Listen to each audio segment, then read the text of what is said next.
राधा वल्लभ श्री हरिवंश। आइए आज जानते हैं कि अगर हमारे जीवन में बहुत सारी परेशानियां आ रही हैं, बहुत सारी विपत्तियां आ रही हैं, तो उसके लिए हमें ठाकुर जी से शिकायत करनी चाहिए या नहीं। आइए आज इस विषय के ऊपर चर्चा करते हैं। आज हम अपने इस छोटे से जीवन को जीने में भगवान से इतनी सारी शिकायतें करते हैं। अगर हमारे जीवन में थोड़ा सा भी दुख आ जाता है तो हम भगवान को कोसने लगते हैं कि हे भगवान, हमारे जीवन में ये दुख क्यों आया, ये विपत्ति क्यों आई, क्यों हमें इतनी सारी परेशानियों का सामना करना पड़ता है। हम भगवान से अपनी परेशानियों को लेकर, अपने दुख को लेकर इतनी सारी शिकायतें करते हैं कि हमें ये नहीं मिला, हमें वो नहीं मिला। अगर हमें वो चीज़ मिल भी जाती है फिर भी हमें संतुष्टि नहीं होती। हम फिर चाहते हैं कि हमें उससे और ज़्यादा मिले, और उसके लिए भी हम भगवान से ही शिकायत करते हैं कि हमें और ज़्यादा चाहिए। और अगर हमें नहीं मिलता तो हम भगवान से बहुत सारी शिकायतें करते हैं कि हमारे जीवन में इतना दुख, इतनी परेशानियाँ क्यों हैं।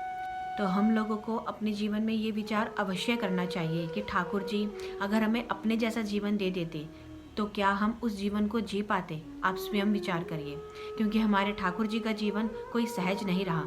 हमारे ठाकुर जी का तो जन्म ही जेल में हुआ। जब वो 6 वर्ष के हुए तब से राक्षस उनको मारने के लिए पीछे पड़ गए।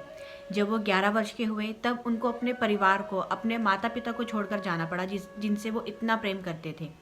जब वो मथुरा में गए, वहाँ पर जाकर उन्होंने अपने माता पिता से प्रेम किया। जब वो वहाँ पे परिवार से प्रेम करने लग गए तो मथुरा पर आक्रमण हो गया। जब वो द्वारका में जाकर बसे, द्वारका में जाकर रहने लग गए तो वहाँ पर भी वो एक दिन भी शांति से नहीं रह पाए। वहाँ पर भी बहुत सारी परेशानियों ने, बहुत सारी विपत्तियों ने उनको घेर लिया। अंत में जब वो सुख से एक वृक्ष के नीचे विश्राम कर रहे थे तब एक भेड़िए ने उनको बाण मार दिया। आप स्वयं विचार कीजिए, जब स्वयं प्रभु के जीवन में इतनी सारी विपत्तियां थी और अगर वही विपत्तियां हमारे जीवन में होंगी तो क्या हम उन विपत्तियों को झेल पाएंगे, क्या हम उन परेशानियों का सामना कर पाएंगे।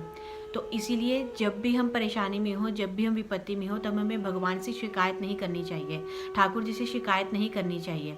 हमें उनसे प्रार्थना करनी चाहिए कि जो परेशानियां आ रही हैं, जो विपत्तियां आ रही हैं, उनको सहने की हमारे अंदर सामर्थ्य आ जाए, हम उनका सामना कर पाएं। इसलिए हमें सदैव प्रभु का नाम जप करना चाहिए, प्रभु के शरणागत होकर रहना चाहिए, उनके अधीन होकर रहना चाहिए, क्योंकि वही हैं जो हमारे को हर परेशानी से बाहर निकाल सकते हैं। और जो परेशानियां हमारे जीवन में आती हैं वो सब हमारे कर्मों का ही फल होता है। इसीलिए उनसे घबराना नहीं चाहिए और ना ही इसके लिए भगवान से शिकायत करनी चाहिए। राधा वल्लभ श्री हरिवंश।